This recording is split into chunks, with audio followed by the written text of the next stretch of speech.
ho kasing nare-report Bakit nakikialam ka sa Kalingap? yung grupo nyo Oh, anong problema sa gumagamit grupo? ng mga bata sa kanilang content at Oh. nilalab team ito Anong problema doon?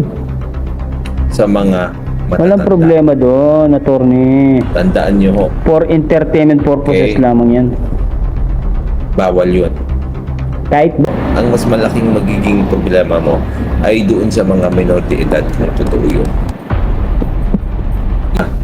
Meron tayong Republic Act na nagpoprotekta sa mga bata. Kasi matukoy ko na kung sino yung mga nag-utos. May patol po ako. Kung Yo guys, magandang araw, magandang gabi mga kalingap. Eto na naman tayo guys, no. Mainit-init at nakakapaso na naman issue ito guys. Grabe talaga to guys, no. Sinisiraan po guys. Sinisiraan na po itong si Kuya Bal Santos Matubang ni Attorney Libayag, no? Libayag ba yan o Libagyan o Libayan? Libayan, no? Libayan, basta hindi ko mabanggit yung pangalan niya. Grabe, ano yung pinagsasabi mo? Bakit kontra ka ng kontra kay Kuya Bal Santos Matubang? Lagi kang nakasalungat sa desisyon nila. Lagi kang pumapasok sa buhay ng Kalingap at ang buhay ni Kuya Bal Santos Matubang. Kaya nga binigyan tayo ng tig-iisang buhay ng Panginoon para gamitin natin ang sarili nating buhay na huwag tayong makialam sa kanya-kanyang mga buhay. Diba? Guys, tara guys, panoorin natin guys. Medyo na ano lang ako sa napanood kong ito. Medyo hindi ko talaga gusto itong mga binibitawan salita ni Attorney Libayan laban kay Kuya Bal Santos Matubang guys. Panoorin natin guys. Syempre, kung bago ka pa lamang sa ating YouTube channel, huwag kalimutan mag-like, mag-share, mag-subscribe. Pahit na notification bell button para updated kayo sa mga ilalabas nating reaction video mga kalingap. At syempre guys, no, huwag kalimutan suportahan sina Kuya Bal Santos Matubang, Ate Edda Vlogs, Kalingap Rab, Kalingap Team, syempre Kalingap Reactor, Papa Shider TV guys. Panoorin natin to guys. Tignan natin kung gaano niya kinokontra ang Kalingap at sinisiraan sina Kuya Bal Santos at ang buong Kalingap. Panoorin na natin. Let's go! Master Kalingap, you know the drill. Ang dami ho kasing nare-report bakit nakikialam ka sa Kalingap? yung grupo nyo Oh, anong problema sa gumagamit grupo? ng mga bata sa kanilang content at Oh. nilalab team ito Anong problema doon? sa mga matatanda. Walang problema doon, attorney. Tandaan nyo ho, For entertainment purposes Okay. lamang yan. bawal yun. Kahit bawal pa. Kasi nga, Kahit alam bawal pa. naman natin na meron tayong Republic Act na nagpoprotekta sa mga bata. Republic Dapat Act. hindi Okay lang sila yan. At least, Pinapasok ikaw o ang magpakain ine-expose sa kanila. sa exploitative Ikaw ang magbigay at sa kanila. harmful environment. O sige, ikaw magpakain sa kanila. Ikaw Ngayon. magbigay sa kanila. Kung totoo Hmm. na concerned kayo sa mga tao, Hmm. you have to address personally Hmm. Hmm. kung Saan? kayo nga ay may alam dito sa nangyayari. Anong alam? Nakalagay dito mga kabatas natin, no, sa kanyang live stream kanina lang. Hmm. Dudulog ako sa NBI. Question Oo. mark. Exclamation point. Oh. Tuesday. Happy Mother's Day sa inyo.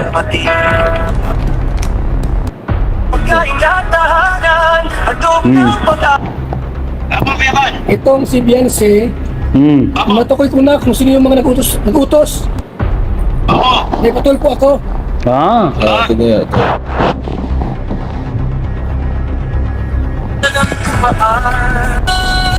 Anong pwedeng gawin doon sa tao na nag-utos, doon sa tao, kaibigan po. Wait lang po ha. Walang wait pong police. Hmm. Kaibigan po. Hmm. At alamin natin kung anong pwedeng gawin doon sa tao na Tatawagan niya daw yung kaibigan niya, police. Sa magtanong, Hmm. Ba't hindi abogado? kakaso natin. Hmm. Dito na lang kay Lexitari, oh. Oh. Paano?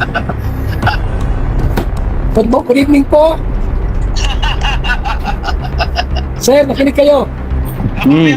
Itong si Beyonce, natukoy ko na kung sino yung mga nagutos. Oh, okay. May patulpo ako. Hmm? Ito sir, ito yung mga taong nagutos oh. Tukoy ko na. Ito.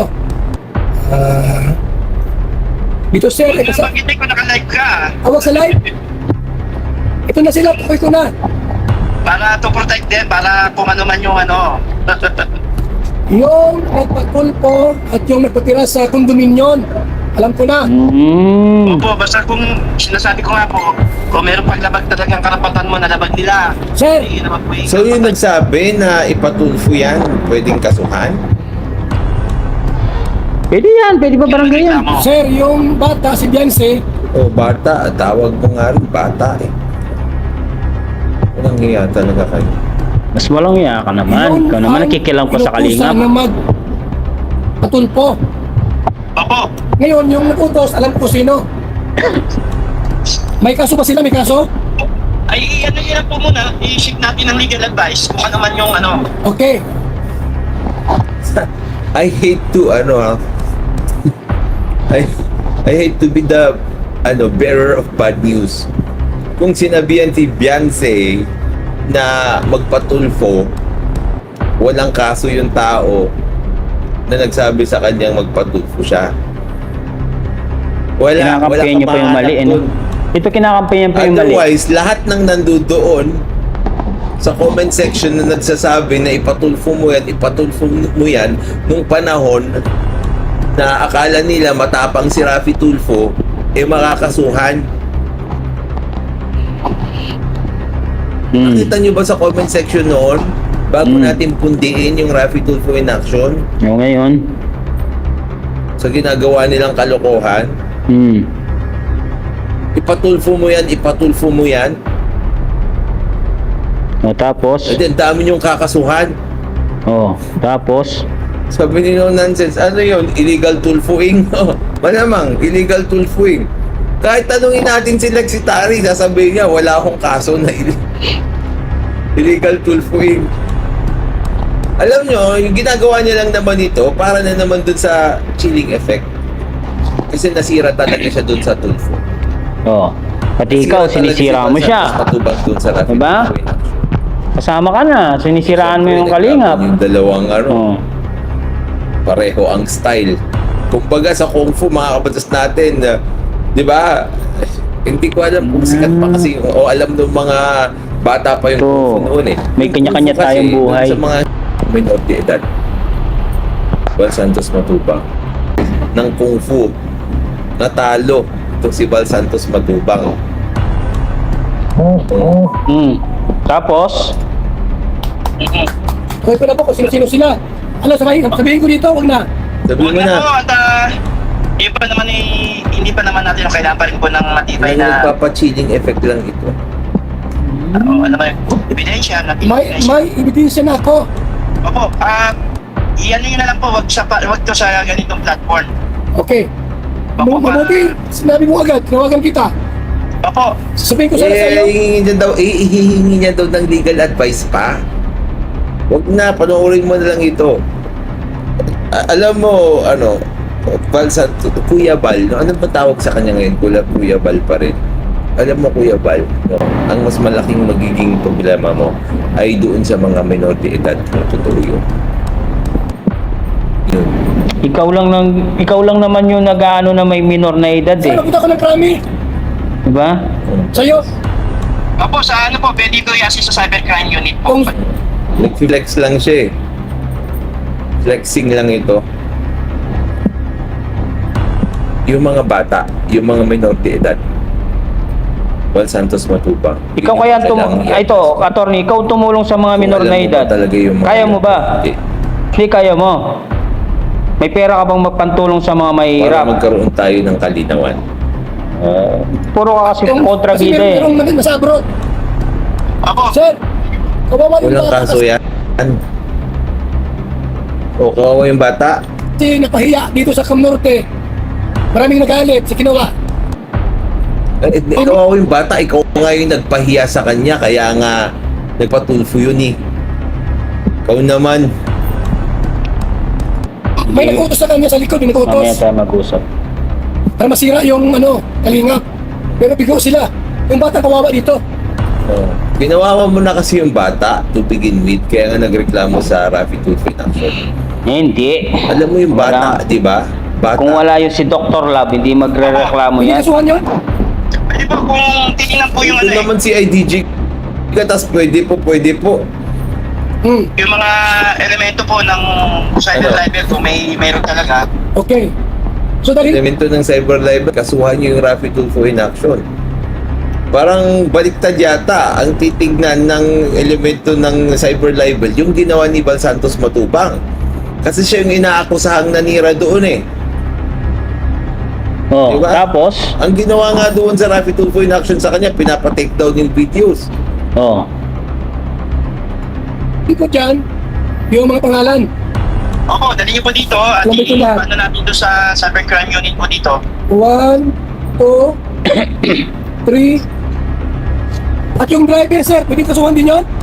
Opo, basta po Opo naman ng Opo. Cybercrime ba talaga ito? Kinokol ko rin na maraming nanonood sa akin na taga CID Oo. cybercrime. Huwag niyo pong hayaan na ginaganyan-ganyan yung mga ahente niyo, yung mga agents niyo. kontrabida ka kasi. Tanga. Ay, grabe, cybercrime, mga credibility. tanga daw kayo, sabi ni Dr. Sa May. lahat ng kaso, kahit obviously naman Oo. na wala. Pati driver. Ano ikakaso mo sa driver? Illegal na paghatid sa Rafi Tulfo in Action? Oh, sige, ikaw na yung magaling. Oh, sige, sinasabi na At ikaw kung na hindi magaling. Si IDG nga talaga. Oh, ikaw na ang pinakamagaling. Ito, ay dapat mabigyan ng leksyon to si Val Santos Matubang. Ikaw magreklamo, ikaw Si IDG ito, dapat mabigyan ng leksyon yung taga CIDG na kausap niya na yan. ba't hindi ikaw yung magreklamo? Tatawanan. Nakikialam ko sa buhay na may buhay. Kaya nga binigyan ng ano. Kasi yung bata po, yung bata napahiya. Kawawa yung bata. Ginamit ni... Dahil nga sa iyo, yun naman ang reklamo ng bata. Hindi. Napahiya yung bata dahil sa iyo. Hindi. Yeah. opo. Oh, ngayon. Yung bata, yung si nakakasuhan ko cyber. Cyber libel, opo. O kasi yung bata, sinabi niya na yung kalingap daw ay pag umalis yung tao, sinisiraan namin. Hmm. Preemptive attack ah. Parang Rafi Tulfo rin dito ah. Uunahan ka. Isip ko yung yung kanya sinabi sa doon sa Rapitol po. Siniraan yung kalingap, kaya ko sa cyber kung pwedeng kasuhan. Oh, pagkakasuhan niyo yun, ito lang Val Santos Matubang ha, pagkakasuhan niyo yun, kailangan niyo rin kasuhan yung Rafi Tulfo in Action. Kasi sila yung nag-publish. Part ng element ng cyber libel yung publication. So, kailangan kasuhan niyo rin si Rafi Tulfo. Tapos sa barangay, ipabarangay ko bukas, pati si yung isang babae, si Erika. Naka-upload na lahat. Opo. Itong taong nasa likod nila, galing ko sa krami. Pwede naman po. At Pwede naman. pa-imbestigahan. Opo, kung yung lawak ng paglabag doon sa karapatan ng inyong samahan at sa'yo bilang isang vlogger na natulong. Oo. Opo. Ito sir, kung halimbawa, na talagang silang tumulong sa bata kay Beyonce na magpatulpo, ipahiya kami, pwede kasuhan sila? Opo, bali, ano nga natin sa lawyer po Okay. para mas Opo ng opo. Opo ka ng opo. Liwanagin mo na iaano mo pa sa lawyer at hindi opo ng opo. Opo, at least meron kayong legal na payo na matatanggap doon sa mga abogado na kakausapin nyo. Yun. Okay sir, salamat. Ha? Joke. Kontrabida to, guys. Dito si Guys. IDG. Kontrabida sa kalingap to. Si Attorney Libag yan. Okay, Yan. thank you. Punta ko dyan sa anong istasyon ka? Nasa po ako, Southern Police District. Okay. Mayroon naman dito akong cyber crime unit po dito. Pupunta ako dyan. Si IDG nasa Southern Police District siya. Pagsabihan niyo yan. Opo, sige po. Ako dyan, ha? Opo, O, sige, opo, sa tayo. Opo. Okay. So, tukoy na po. Pumapasok ka sa kalingap, no? Tukoy ko na May sariling kung sino buhay ka. po ang nasa likod ni Beyonce. Beyonce. Ito kung ano pwedeng reklamo, ano. Kung ano yung pwedeng reklamo kasi yung bata po kawawa. Kaya kakasuha mo yung bata. Ibang klase ka talaga eh, no? Ginamit yung bata para mapahiya. Ang daming galit dito po sa kay Beyonce sa Camnorte. Pati pag-aaral niya po, apektado dahil sa inyo. Alam nyo, Kasalanan nyo na ngayon. Ay, yung mga bata ha, Val Santos Matubang. Siguraduhin mong walang inaabusong bata dyan. Walang abuso dito, itong kay Ido, attorney.